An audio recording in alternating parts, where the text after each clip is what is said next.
The Galactic Conservation Station orbited a dying star, its silvered hull a testament to interspecies cooperation. Within its biodomes lived the last remnants of endangered species from across the spiral armed creatures too precious to lose, too dangerous to ignore. And on Level 7, in the reinforced habitat designed for apex predators, Dr. Liana Kress stood with her arms crossed, watching 3 Varanthi cubs wrestle over a stolen security helmet. "Dr. Crest," Captain Zelix's voice crackled through her cum, each syllable sharp with Crathery irritation. "My guards report that the specimens have once again breached containment protocols. 3 helmets. 3. Do you understand the severity?"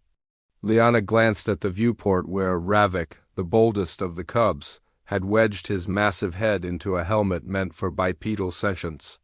The cub's 6 eyes blinked asynchronously through the visor, his predatory grin exposing rows of crystalline teeth that could shear through hull plating. He looked ridiculous. He looked delighted. "They'll return them when they're done playing," Liana said calmly. The cum went silent for 3 full seconds and eternity in Crathery communication standards. "Playing?" Zelix's voice climbed an octave. "Dr. Crest, those are Varanthi, apex predators from a Class 9 death world. Their play involves dismembering prey animals for sport. Their bite force exceeds—" "I know what they are, Captain." Liana watched as Ravik's sibling, a smaller cub with mottled silver fur, pounced on his helmeted head. They tumbled across the habitat in a blur of claws and laughter-like chirps. "I've been studying them for 3 years.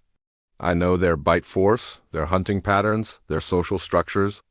I also know they're 6 months old. 6 months Varanthi," Zelix corrected.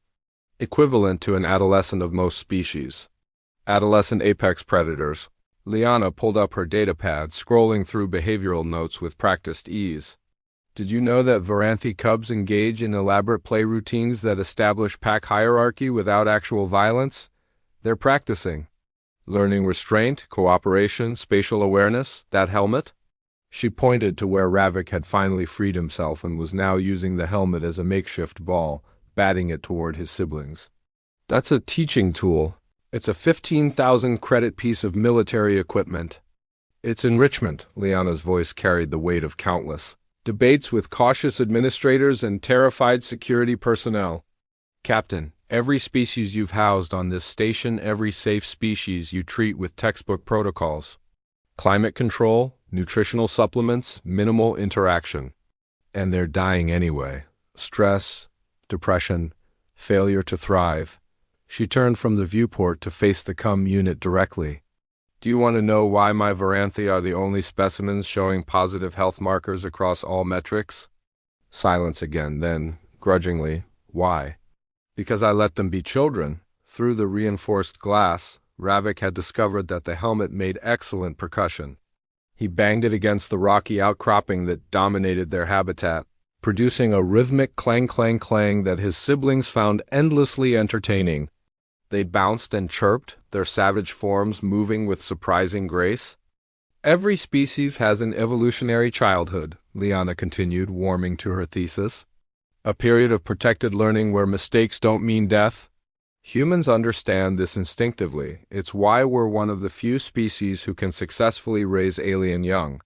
We remember what it means to be young, even when young means dangerous. Humans," Zelix said carefully, "have a reputation for adopting apex predators as companions. Your homeworld has documented cases of humans cohabiting with megafauna that should by all logic consume them. We call them dogs. And cats, and sometimes bears if you're stubborn enough," Liana smiled. "The galaxy thinks we're crazy for it. Maybe we are.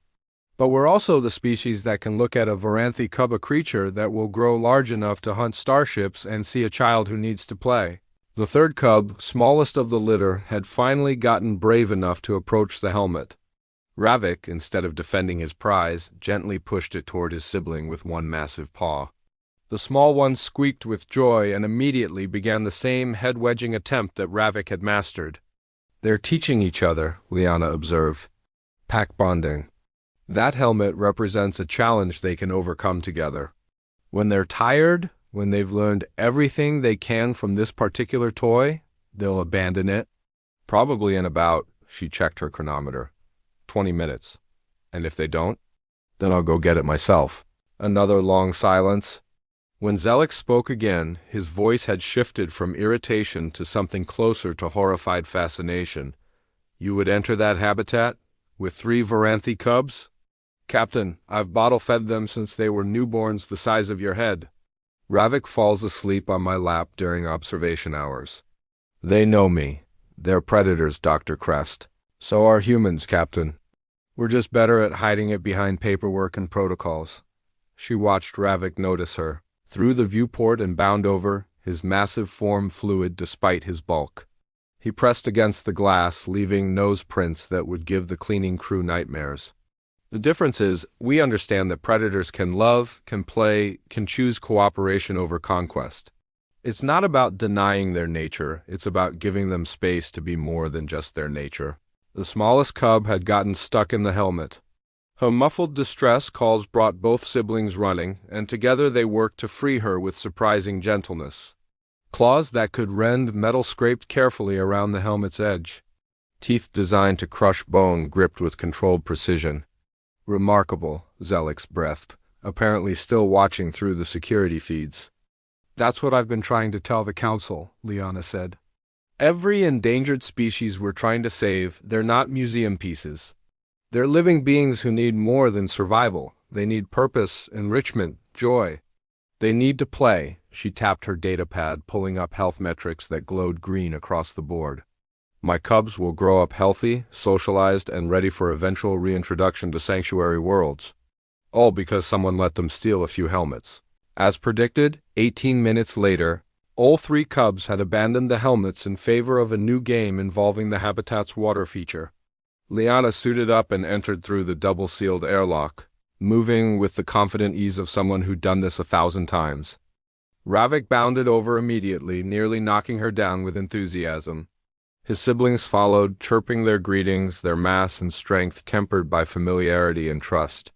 Liana scratched behind Ravik's primary ears, collected the 3 dented helmets, and walked back out without incident.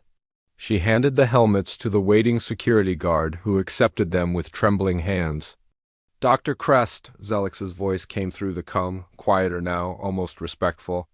The Council wants to expand your program. 7 more endangered apex predator species. They want the human approach. Liana looked back at the habitat where 3 of the galaxy's most dangerous creatures were now napping in a pile, their savage beauty softened by exhaustion and contentment. Tell them I'll need more helmets, she said.